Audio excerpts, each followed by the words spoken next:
Tina Mitchell here with your Money Chat.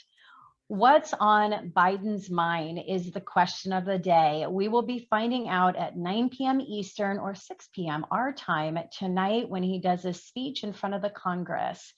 There are three main talking points that we're looking to get some more information on. The first is outlining of this infrastructure bill, and then there's the first-time home buyer bill, and the big one is more detail on the capital gains tax.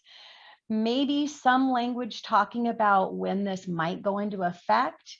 If you watched CNBC this morning, there was a statement that said they don't want rich people to be able to game the system.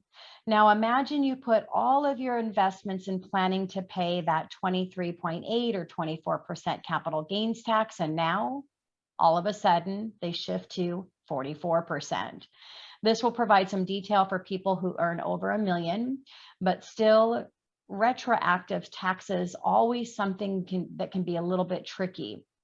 When they say that we don't want people to game the system, they're saying rather than implemented the 2022 or 2023, something that's on their mind is essential reactive tax, which would say we're going to elevate what you should sell now and in a lower tax bracket in the next year, and take your holdings in the following year.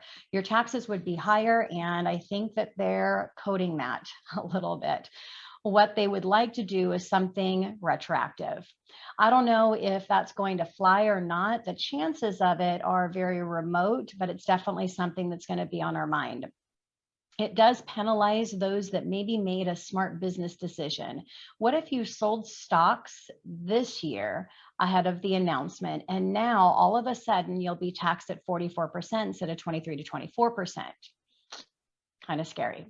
All right, Case-Shiller's home price index, which is considered the gold standard for appreciation, showed home prices 12% year over year in February. This is a 15-year high, even stronger than the 11% in the previous report. The 20-city index rose from 11% to 12% year over year, with almost all of the cities showing strong gains.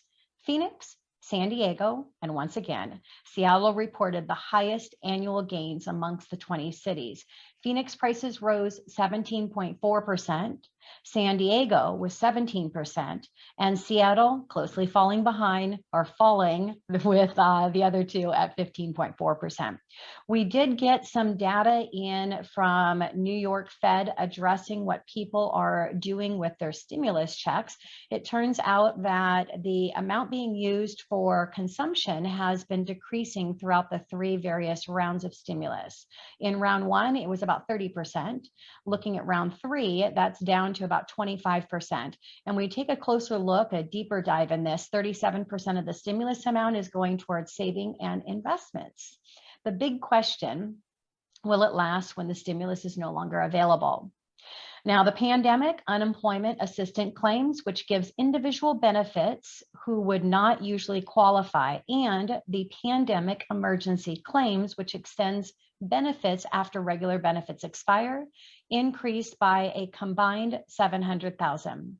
17.5 million individuals are still receiving benefits throughout all of their programs, which is up 500,000 from the previous week. These levels will continue to remain until Labor Day, when the extra benefits expire. For someone collecting claims with the extra $300 in benefit, it equals to $17 to $18 an hour for a 40-hour work week.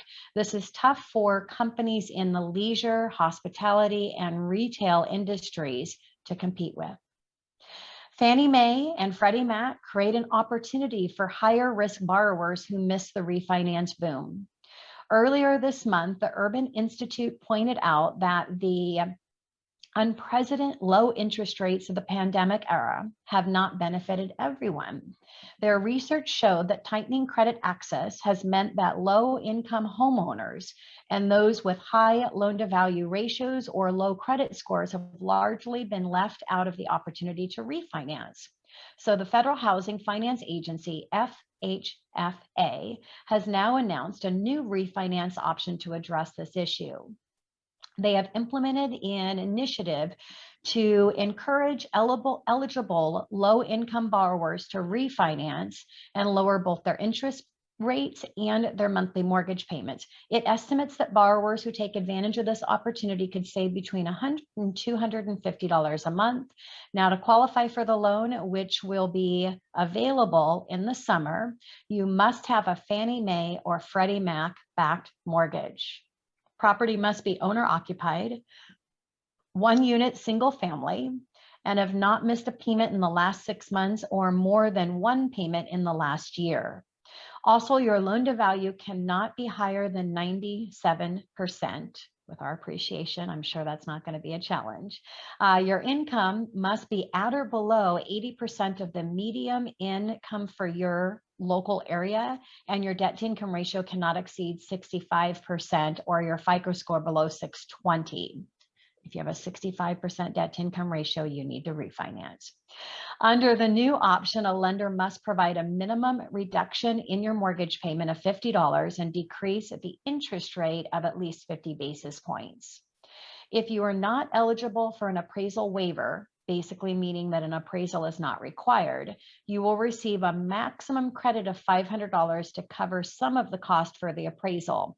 The appraisals are running closer to about $800 or $900 right now, so the remaining of that cost can be rolled into your new loan. This means no money at closing. Last year, there was spikes in refinance, but more than 2 million low-income families did not qualify for the record low mortgage interest rates. This new refinance option is designed to help those homeowners. Tina Mitchell here, and that is your Money Chat.